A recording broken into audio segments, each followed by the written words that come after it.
Joining us now, facing South Florida host Jim DeFede. Now, Jim, you've interviewed Roger Stone several times, and you've even asked him point blank if he thought he would be caught up in the entire Mueller probe. So any surprises for you here today that he was indicted and arrested? I don't think it's a huge surprise that Roger Stone ended up getting arrested and indicted. He sort of predicted it himself. In a lot of ways, you know, the fact that Roger Stone had never been called before the grand jury gives you an indication that he was the target. If you're not a witness, then likely they're coming after you. Now, in terms of what Sarah Sanders said, there's one thing in going through the indictment that I think is significant, and this is what a lot of people are drawing their attention to.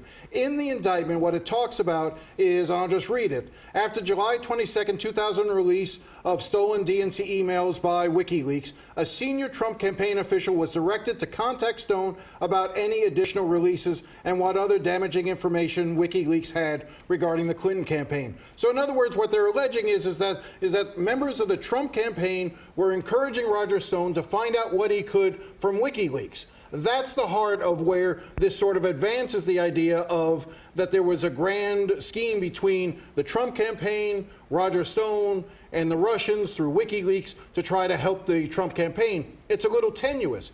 Nowhere in this document, though, and I think it's important to say this, does it say that Roger Stone in any way colluded with the Russians.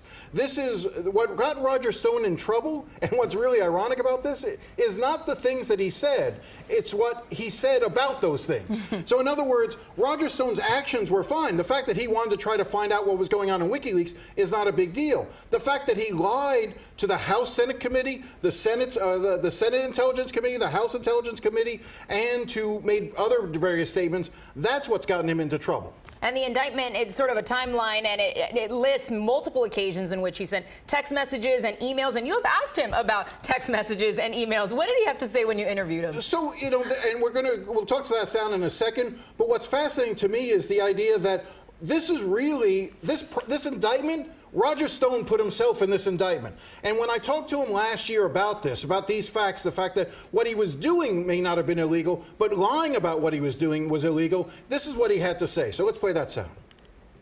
Here's what I'm trying to understand. It seems like you ended up trying to portray yourself as having more information than you really did. Essentially, the way I'm trying to understand is either you're just a showman, as Randy Credico says, or a salesman selling a story to the InfoWars crowd, as your attorneys say.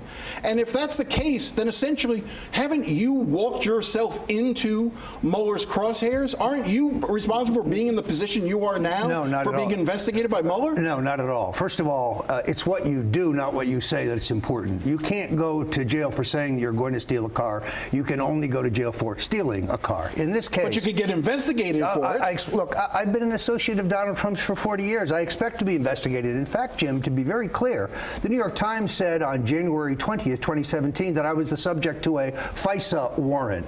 They've never retracted that story. I'm going to have to go to federal court to find out why and on what basis I was being looked at. So I operate on the assumption that all my emails, all my texts, all my phone calls have already been monitored.